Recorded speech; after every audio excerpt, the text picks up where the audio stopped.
Welcome. In front of me I have the Honor Magic 4 Pro, and today I'll go over unboxing along with a quick overview of this phone. So anyway, let's just pop it open.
Okay, so let's move over to the actual phone itself.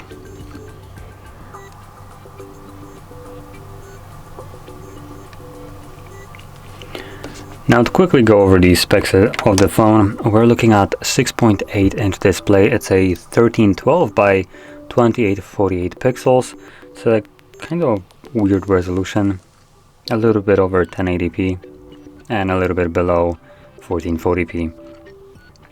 Now it is a OLED display. Now they call it LTPO OLED. I think it's because it is 120 Hz curved display. They do tend to have like their own naming schemes for just the typical mundane things like an OLED.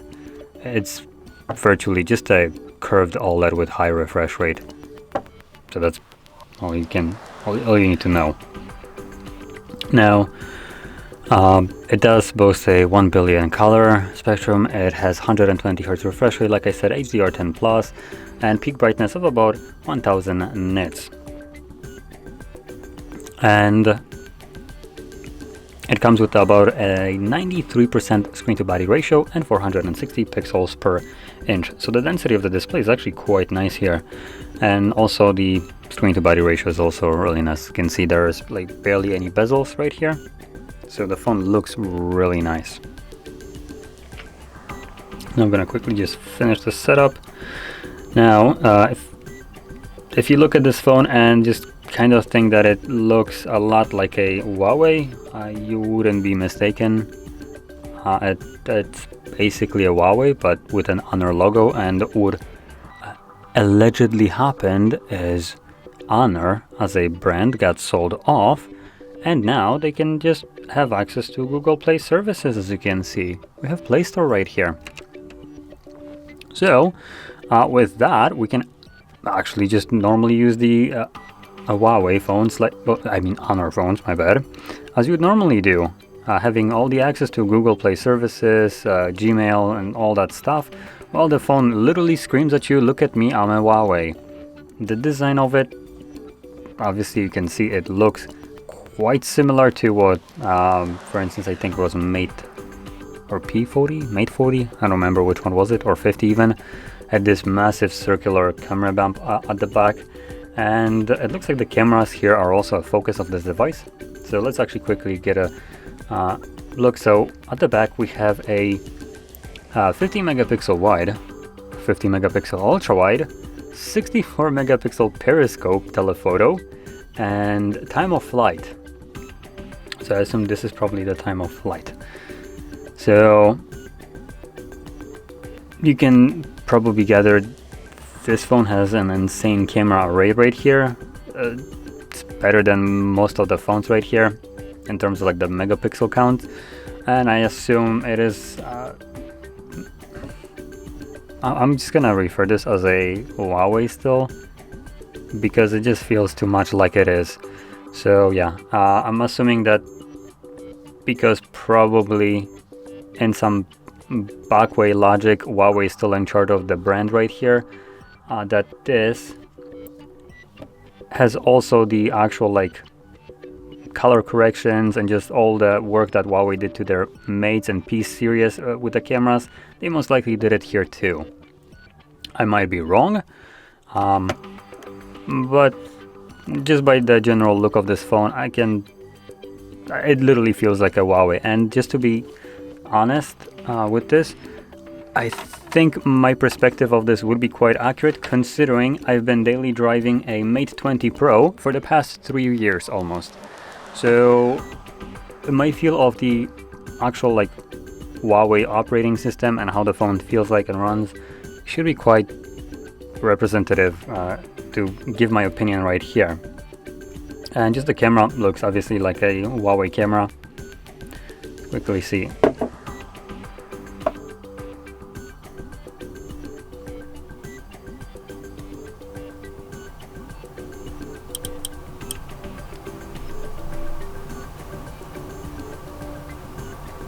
Ooh, let's look at the super macro. I don't know why I always like to just fiddle around with the super macro.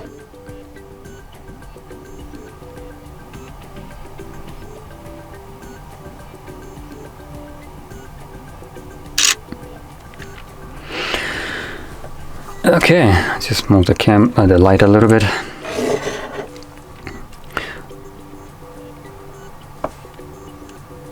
So yeah, the macro shots here are fantastic, and the camera actually did a fairly decent job right here. That might look a little bit weird in color on the camera, but this was kind of in a shadow, so that's why it looks a little bit dark. Well, what you see in the back, it was lit up by the actual lamp that I have right here. So I was literally creating a shadow by holding it right here and trying to photo it. So this, I think, is actually an accurate shot, and it looks really nice. So yeah, the colors of it and all that looks nice. It is a little bit overexposed right here. As you can see, the case literally blended with the actual desk. So yeah, but still the quality of the shot is really good. So yeah, I'm pretty confident to think that this is still being worked on by Huawei. Now let's move over to other things. So we're running a newest version of the Snapdragon 8 Gen 1, as you'd probably expect from a flagship, I guess. This is a Pro version, and I assume this is their flagship, coming at about 1100 euros, so it is not the cheapest phone. But obviously it boasts like a lot of the flagship features that you'd expect. We do have a fantastic camera array at the back, we have a fantastic display, newest processor, and in terms of storages, we have at the base version 256 gigs of storage with 8 gigs of RAM. Then you can get 256 with 12 gigs of RAM, and also 512 gigs of storage with 12 gigs of RAM. Now the version I have right here is probably, where is it? This is 256, 8 gigs of RAM. So it is the lowest spec model. And I actually didn't mention one more thing. At the front, we do have a dual camera setup. That's kind of why we have this like super wide hole punch right here. And those cameras are 12 megapixel ultra wide and also time of flight 3D. So one just gives more data to the normal 12 megapixel ultra wide. And benefit of having an actual ultra wide lens at the front means that you can capture a selfie with a much wider view, making it feel also like the subject is a little bit further from the phone when you're holding it, which is a really nice thing to have. Now, a couple additional features to mention. We have an under finger display sensor. So just quickly go into the settings, biometrics, fingerprint, and change it to have a pattern.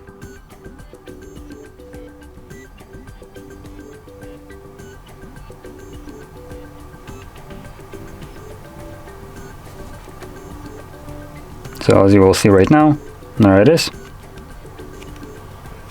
Now they still kept it in the same place, similar to like what for instance my Mate has it. I remember when Mate 20 Pro first came out, people didn't really like the position of the actual fingerprint sensor being a little bit higher up. So obviously if you're that kind of person that didn't really enjoy it in that place, it's still here. We also have a face recognition obviously, and you can see it is in roughly the same place. In terms of responsiveness, it is quite good. Yep, it's super fast. Looks to be fairly accurate. That was insane, actually. Yeah, I literally just tapped it and it actually unlocked it, which usually even...